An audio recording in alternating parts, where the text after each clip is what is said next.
આવો આવો કાકી બેહો. આ જો ને લગ્નમાં જઈને આવીએ એટલે આ ગાભા ના ખૂટે. જોયું ને કાકી, કાલ ગિરધર કાકા ત્યાં લગ્ન હતા એમાં જોયું ને કેવું કર્યું આણે. કોણ? માર દેરાણીએ કેવું કર્યું. ઠાવકી થઈને મારી જોડે આવી હતી. અને ઓલા હમણે 2 દિવસ પહેલા મારા માસીજી ત્યાં લગ્ન હતા ને એમાં જે સાડી પહેરી હતી ને એ જ સાડી પહેરીને આવી. મારા દેરનું ખરાબ ના લાગે? એકની એક જ સાડી પહેરીને આવી હતી. અહીંયા આ પહેરી હતી ને અહીંયા આ પહેરી. આજ મને કે ડીસી ના ખોટા રૂપિયા આપવા ને ભાભી. મેં તો મોઢે ચોપડાયું હતું. મેં કીધું આ એકની એક સાડી પહેરીને આવસ તો મારા દેરનું ખરાબ ના લાગે. મેં કીધું તને આટલી સાડીઓ લઈ દે છે, નવી નવી ના પહેરાય. તો મન કે ડીસી ના પૈસા બચાવવા ને એ કે કાલ પહેરી હતી 2 કલાક તે આજ પહેરી લીધી. એ કે મેં કીધું સારું. પછી મને ઠાવકી થઈને મને પૂછે છે, મને કે છે કે ભાભી કેટલો ચાંદલો કરવાનો છે. મેં તો કાકી તમારા દીકરાને છે ને ઘરેથી જ કહી દીધું હતું. મેં કીધું જો આપણે 4 જણા છીએ અને મારા ભાઈ દીકરો વેકેશન કરવા આવ્યો હતો ને દિવાળીનું તે એ આવવાનો હતો હારે. મેં કીધું આપણે 5 જણા થઈએ. આવું પછી સમજવું પડે ને. મેં કીધું જો 251 થી જરાય નીચો ચાંદલો ના કરતા. તો તમારા દીકરાએ કીધું હા હા એ કે 251 તો કરવો જ પડે ને મોંઘવારીના જમાનામાં. પછી મેં તો કીધું, મેં કીધું તમે કેટલો, હું શું કરવા કહું. મેં કીધું મેં એનું પણ લીધું. મેં કીધું તમે કેટલો કરવાના છો ચાંદલો.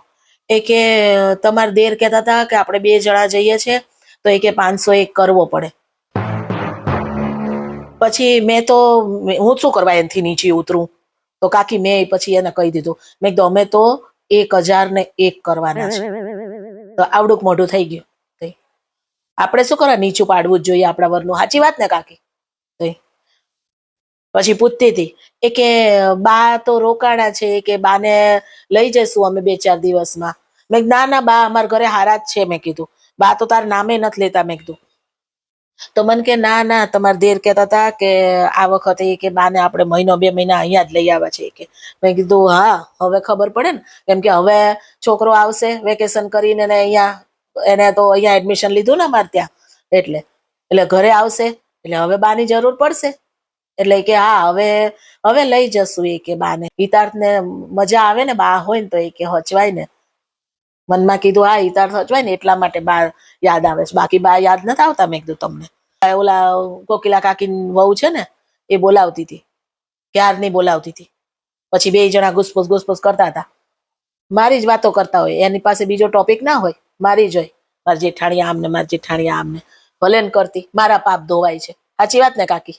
અને બા અમારે ત્યાં 3 મહિના હતા તો કે મેં નહોતું કીધું એને કે તું બાને લઈ જા. એને સામે ચાલીને કીધું હતું. તો તમારા દીકરામાં ઘરે આવીને મેં એને વાત કરીને તમારા દીકરા મારી જોડે ઝઘડવા માંડ્યા. મને કે બા તને ખંટાતા નથી. કે બા આવે એટલે તું મોકલવાની જ વાત કર. મેં કીધું 3 મહિનાથી હતા તો મેં તો કોઈ દિવસ કીધું નથી કે લઈ જાઓ તમે એમ.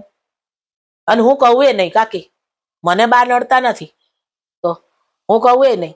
પણ હવે એને સામેથી કીધું. મેં કીધું તો હું કઈ થોડી ના પાડું. તો એટલે પછી મેં તમારા દીકરાને ગગલાયા. મેં કીધું એનો દીકરો છે ને એ હવે અહીંયા એડમિશન મળ્યું છે ને અને અહીંયા આવી જવાનો છે ને તો બેનને બહાર ફરવું હોય ને તો દીકરો ઘરે હોય તો એને ચિંતા નહીં, બા ઘરે હોય તો એટલે બાને લઈ જાય છે. મેં કીધું પછી તો એ સમજ્યા. મને કે એ વાત સાચી તારી. તો મેં કીધું જ્યારે હોય ત્યારે મને લંગરાયા જ રાખો છો. મેં કીધું હું કઈ બોલતી નથી એટલે મેં કીધું મને બધી ખબર પડે છે. પણ આ તો મેં કીધું ઘરમાં કકડાટ ના થાય ને એટલે હું ચૂપ રહું છું. તો મારાથી કોઈ દિવસ કાકી કકડાટ થયો? સાચું બોલજો. મેં કોઈ દિવસ તમે સાંભળ્યું કે કોઈએ તમને એવું કીધું કે આના ઘરમાં રેખાના લીધે કકડાટ થાય છે? ના થાય. હું કરું જ નહીં એવું. મારે જે કહેવું હોય ને એ હું મારા સાસુને કહી દઉં. પછી મારા સાસુ બધાને લંગરાવે. ભલે ને લંગરાવતા આપણે શું, બરોબર ને? આપણે હારા જ રહેવાનું. શું કહો? તો હું શું કરવા આંખે થઉં? અને તમારા દીકરા તો પાછા છે ને કોઈનું માને એવા નથી. હા એ તો તરત જ મારો જ વાંક કાઢે. એના તો હાથમાં હું જ આવી જાઉં. અરે તો તમારા દીકરા જેવા નથી. તમારી વહુઓ કેવી બધી તમને ગગલાઈ નાખે ને. ના એટલે ગગલાઈ નાખે મતલબ કે આમ તમારી વહુઓ તમને મોઢે મોઢ કહી શકે ને. હું મારા સાસુ મોઢે મોઢ ના કહી શકું. તમારો દીકરો તરત જ મને ગગલાઈ નાખે ભાઈ એમની સામે જ. એટલે મારે તો ચૂપ જ રહેવાનું. આમ કરીએ એ જાય પછી ભલે હું જે કરું એ. એવું છે બધું. ઘરે ઘરે માટીના ચૂલા છે કાકી. હા ચા મૂકું કાકી?